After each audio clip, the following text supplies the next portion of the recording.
Hello students, today we will discuss about metals and non-metals. This is the third chapter of CBSE class 10 chemistry syllabus. Now, as we learn metals and non-metals, first we have to understand what is metal and what is non-metal. For understanding what is metal and what is non-metal, we have to understand the characteristics and the properties of both metals and non-metals. And as we learn the characteristics and properties of metals and non-metals, we will understand in detail about metals and non-metals. Now students, you see, in and around we see a number of substances or elements like iron, aluminium, copper, gold, silver. These are all metals. And a number of things that we see or we realize, that is oxygen that we breathe, or the nitrogen that is present in the air, carbon, sulfur, phosphorus, all these are non-metals. Now, before I go to properties and characteristics, first let me tell you that in metals and non-metals, it is better explained in the periodic table, which we will learn in the next chapter.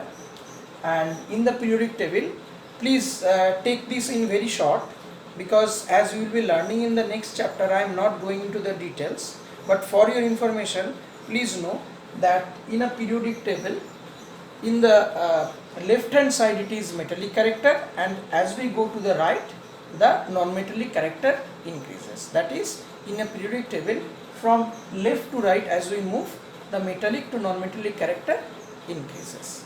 Now let us start. Suppose this side is metals and this side is non-metals. First, what is basically, how do you identify whether it is a metal or non-metal? Metals have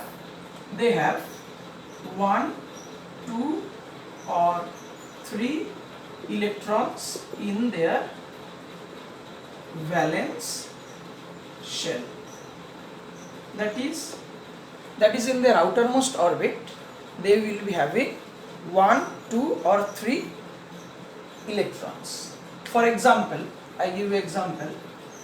For example, sodium, its atomic number is 11, so its electronic configuration will be 2, 8 and 1.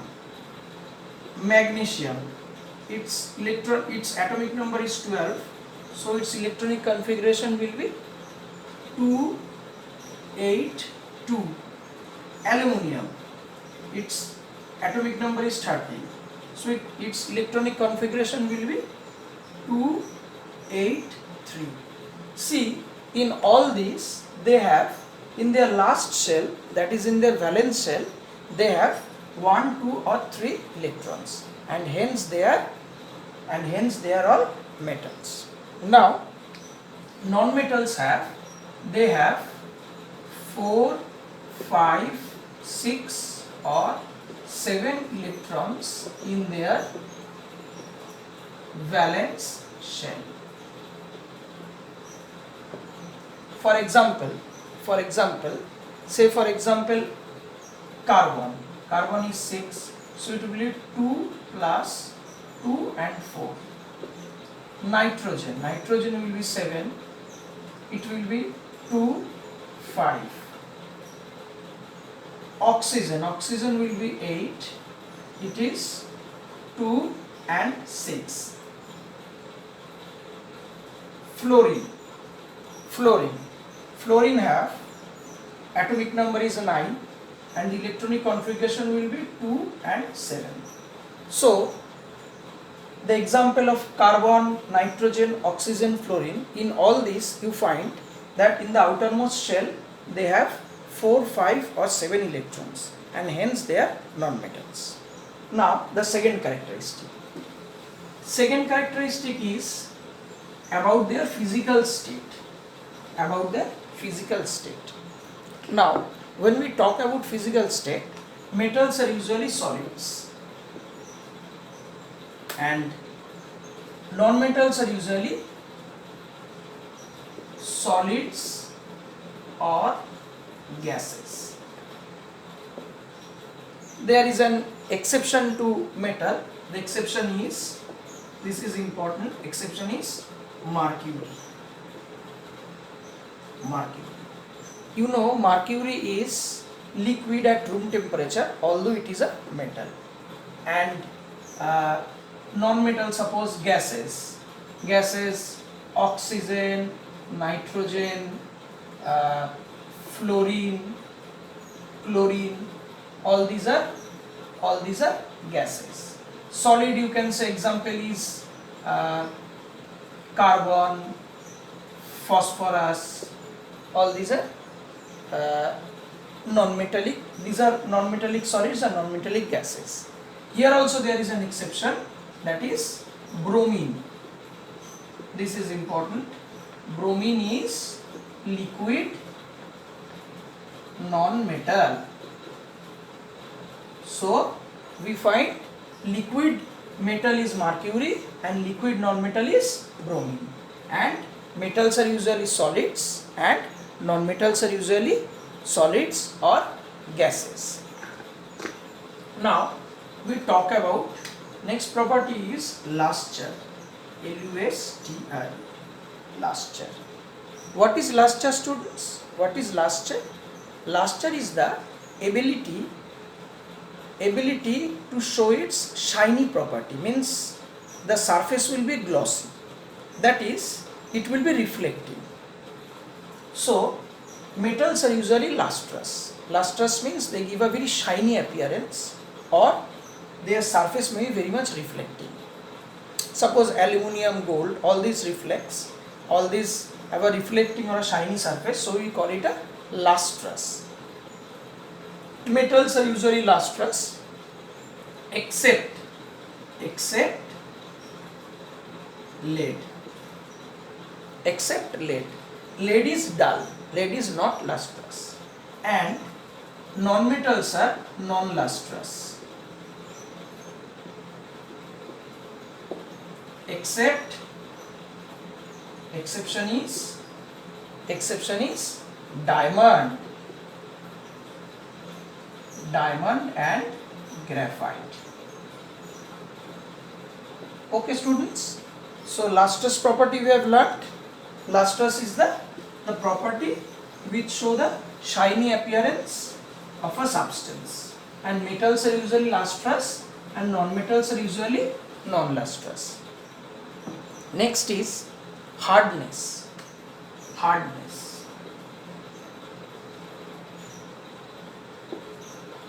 Now when we talk about hardness of metal, metals are usually very much hard.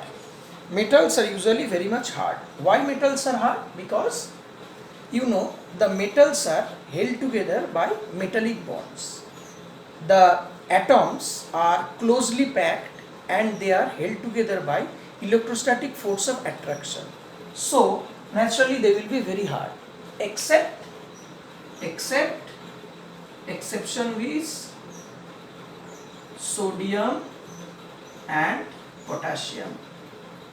And this sodium and potassium, please note it, this sodium and potassium, one very important property of sodium and potassium is they can be cut by a knife. They are so soft that they are like the bread, they can be cut by a knife. And non-metals are usually soft. But one exception is there. Exception is diamond. Now what is diamond?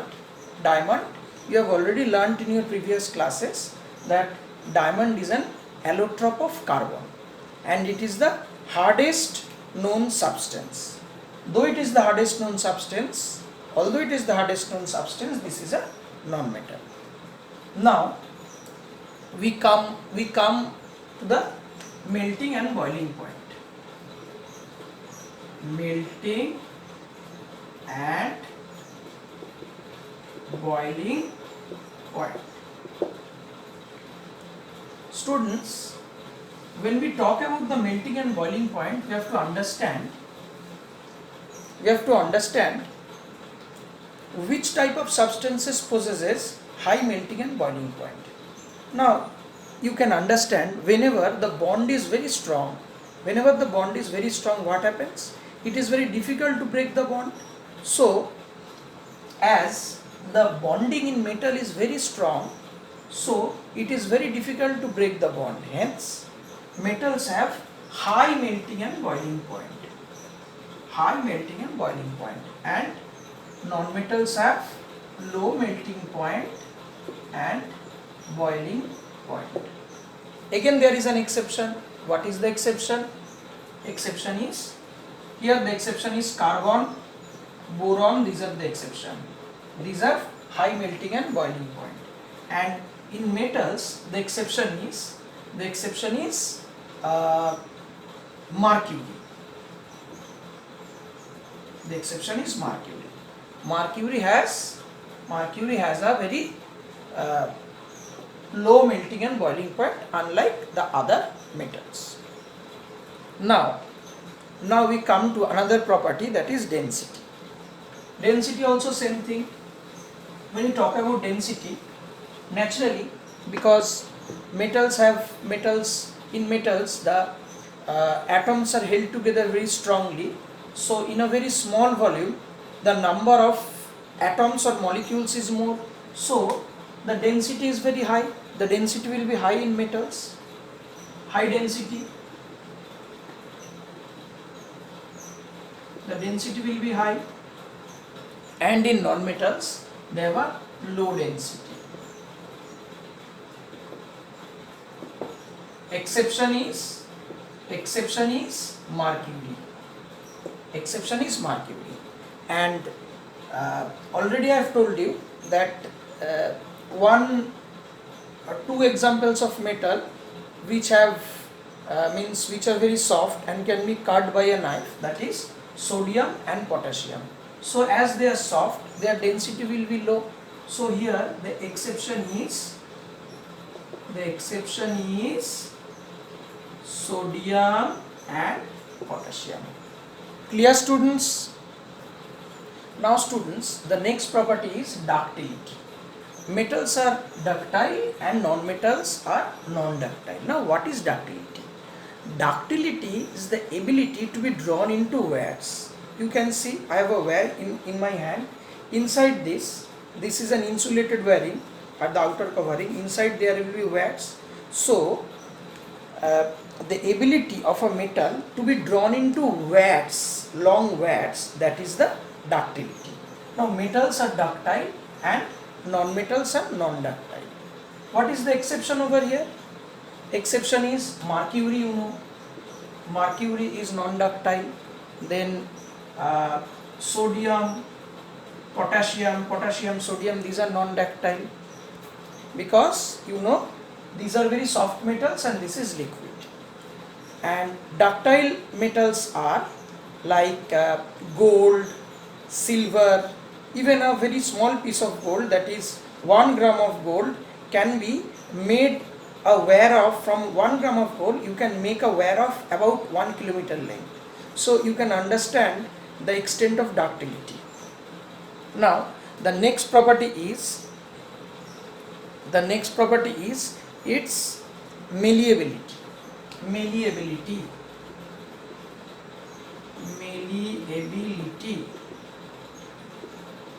Students, the malleability means the ability of a substance to be drawn into sheets. It is beaten into sheets, very thin sheets. That is the malleability. Malleability means the ability to be made into very thin sheets. I give you example. You have seen the foods are packed in aluminium foils. So aluminium is the most ductile substance, because with a metal, aluminium, it can be beaten into such very, very thin sheets. So that is the malleable property. And metals are normally malleable and non-metals are non-malleable. Most malleable is, I have already told you, aluminium is the most malleable substance. Gold, silver, all these are highly malleable substance, and these are all metals. Next property of metal is very important, conductors of heat and electricity. Now we know metals are very good conductors of heat and electricity as per our daily life experience. And non-metals are, we have heard that non-metals are bad conductors of heat and electricity. Now why metals are good conductors of heat and electricity? You know, metals have 1, 2 or maximum 3 electrons in their outermost orbit. Okay, so they are electropositive, that is they will be having the ability to give up electrons. So due to availability of huge number of valence electron or free electrons, they can conduct electric current. So the due to availability of free electrons, metals are good conductors of electricity and non-metals are bad conductors of electricity. These are good conductors of electricity, heat and electricity. These are bad conductors of heat and electricity. Now why it is good conductors of heat? Because in metals the atoms are very closely packed, so while heating it can conduct the heat by conduction at a very fast rate, because the intermolecular spaces between the atoms and the molecules are very small, so conduction takes place much faster. And due to the opposite reason, non-metals are bad conductors of heat and electricity. Now there is an exception here which is very important, that is tungsten. Students, we use tungsten ware in electrical bulbs. That has a very high resistance. Because it has a very high resistance and non-conductor of heat, because it cannot burn out, so we use it in electrical bulbs. Okay, so exception for conductor of heat and electricity in metal is tungsten. Next is formation of oxides. Oxides. I have already discussed in my previous lecture of acids and bases that metals usually form basic oxides, and non-metals usually form acidic oxide. Suppose carbon is a non-metal, so oxide of carbon will be carbon dioxide. Oxide of sulfur will be sulfur dioxide.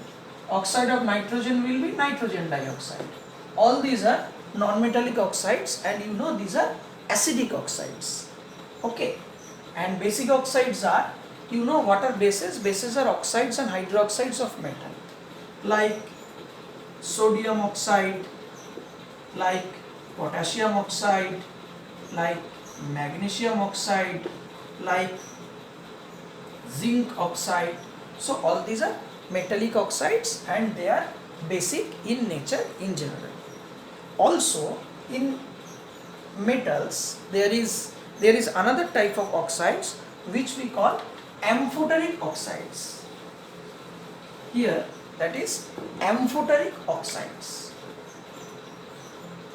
Amphoteric oxides. That shows the property of both acidic and basic. They are neither acidic nor basic. Okay. Example is aluminum oxide and zinc oxide. So metals forms basic oxides. So metals form number 1 basic oxides and number 2 amphoteric oxides. And non-metals form only one type of oxide, that is acidic oxides. Okay, and I have also given you example. I think it is clear to you now. You know, as I have already discussed, metals have 1, 2 or 3 electrons in their outermost shell. So to complete their octet, they will have a tendency to give up electron, means to discharge the electron, because they have 1, 2 or maximum 3 electrons. So their property will be to give up electrons. That is, they have a tendency, metals have a tendency of donating electrons. Okay, so they are electropositive. Why they are electropositive? I give one example. Suppose sodium. Sodium has 3 shells in the outermost orbit. In the first shell there are 2 electrons. In the first shell there are 2 electrons. In the second shell it has 8 electrons. And in the last shell it has 1 electron. Now, to complete its octet, it will have to give up 1 electron. Otherwise, it will have to take 7 electrons to complete its outermost shell. So, it is easier for him to give up electron. So, as the metals have a tendency to give up electron, they are electropositive because electrons are negatively charged, and if you give up the negative charge, it becomes positive. And for the case of non-metals, they are usually electronegative.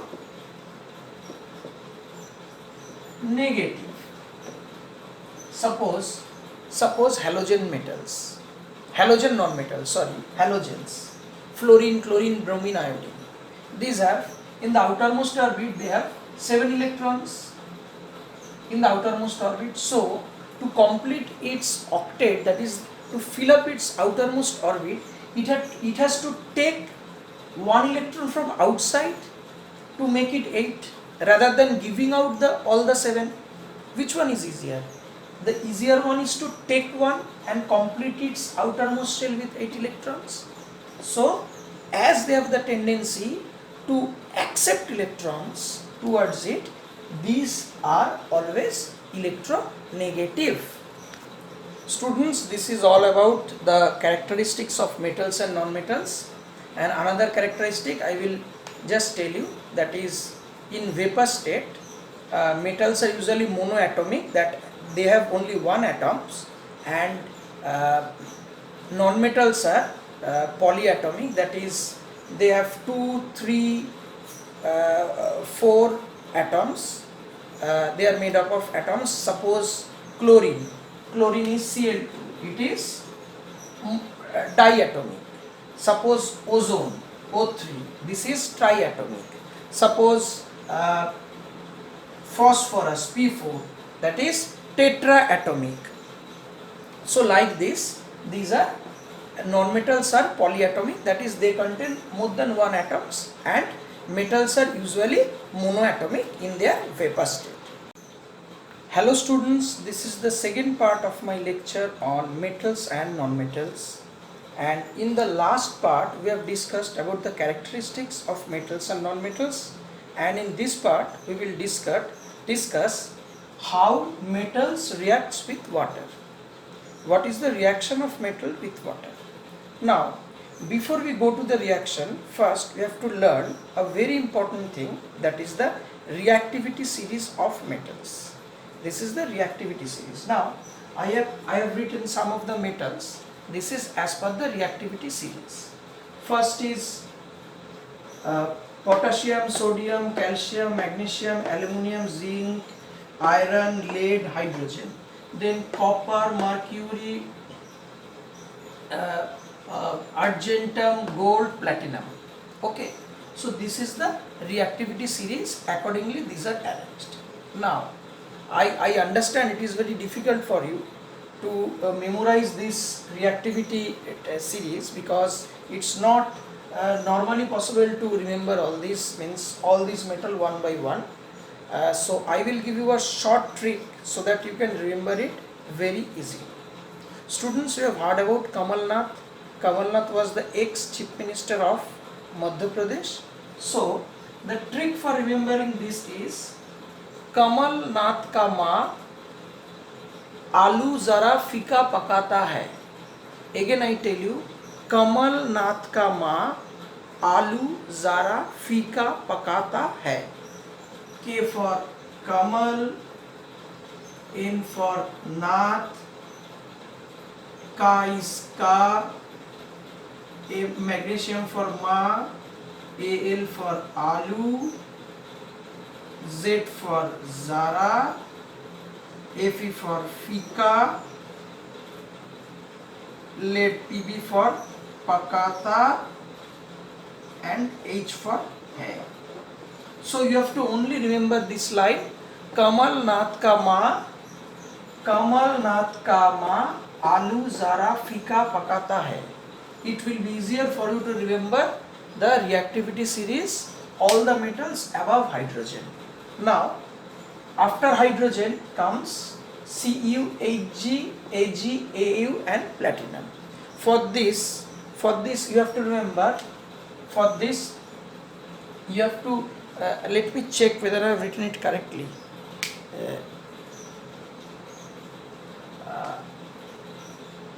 Suppose this hydrogen, okay, below hydrogen, yes, this is correct, I have checked. Below hydrogen, all these are non-reactive, means not that much reactive, okay, and this much is very important till hydrogen. It is very important for you to remember. So we have to memorize this single word which I have said, Kamal Nath ka ma, alu zara fika pakata hai. With this you can understand all this, means all this reactivity series. Now in this reactivity series, as we come down, the reactivity decreases, and as we go down from potassium to platinum, the reactivity decreases, and as we go in the reverse direction, the reactivity increases. That means in this reactivity series, the most reactive metal is potassium, then sodium, then calcium, then magnesium, and like this. So this is the reactivity series. First you must learn and understand this before you go to the reaction with water and acid. Now students, when we discuss the reactivity with water according to the reactivity series, we have to understand one thing, that is, since sodium and potassium, these two are highly reactive, they react with water, they react with normal water or cold water, okay. This is calcium is in the reactivity series comes next, so say react with normal water or even cold water, okay, normal water or even cold water. Next, magnesium reacts with hot water, as given in your text. I am just following that. Next is aluminum, zinc and iron.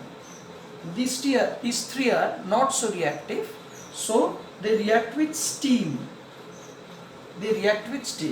And below lead, from here, they do not react with water, okay. So these two are mostly reactive. They react with cold water in normal condition, they react with normal water or even cold water. Then magnesium reacts with hot water.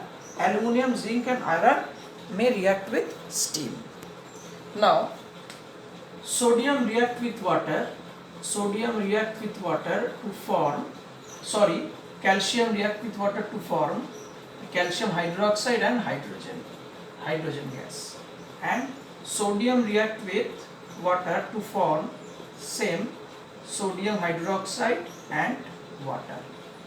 Now you see, these two metals are highly reactive, means they are highly reactive. They are so much reactive that they cannot be left exposed to air, because what happens is that as they are highly reactive, whenever they come in contact with water, explosion starts. How? Because these two are exothermic reactions, that is, it evolves huge amount of heat, okay. These two reaction evolves huge amount of heat, this being the most reactive metals. Now what happens, whenever this hydrogen gas is evolved and there is enormous amount of heat, whenever this hydrogen comes in contact with oxygen, there is huge fire, or there is it catches fire. So it is always advisable to keep this sodium and potassium metal under kerosene.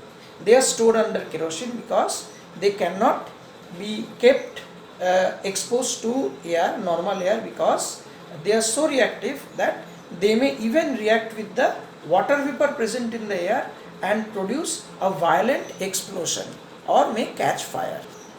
Now calcium also react in normal condition to form calcium hydroxide and hydrogen gas. It also evolves a part of it, but the reaction is not so violent like the above two. So calcium can remain in normal state, because this reaction is also exothermic, that is, it gives out heat but it doesn't catch fire. So this reaction is safer. Now magnesium react with hot water to form magnesium hydroxide and hydrogen. So you see, in all these cases they react with water to form hydrogen. Now these three, aluminium, zinc and iron, I have already told you that these are not so reactive, and hence they react with steam only, and they do not form hydroxides, they form their corresponding oxides. Like aluminium plus water, it forms Al2O3 plus hydrogen. Similarly, zinc reacts with water to form zinc oxide and hydrogen. Students, I am not balancing the reaction because you already know what is balancing. I am just explaining you how they are formed. Now you see, below iron, that is from lead to the respective, as we go downward, they do not react with water under any condition. So till iron, water may react with the metals as per the reactivity series.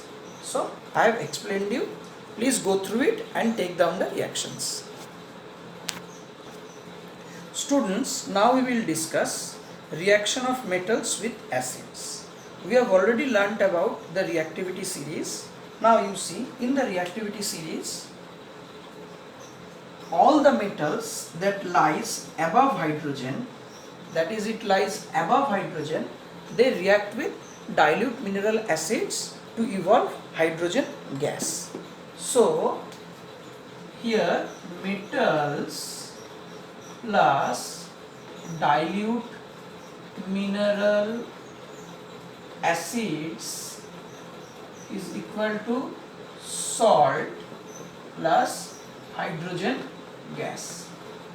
Okay, so this is the basic formula.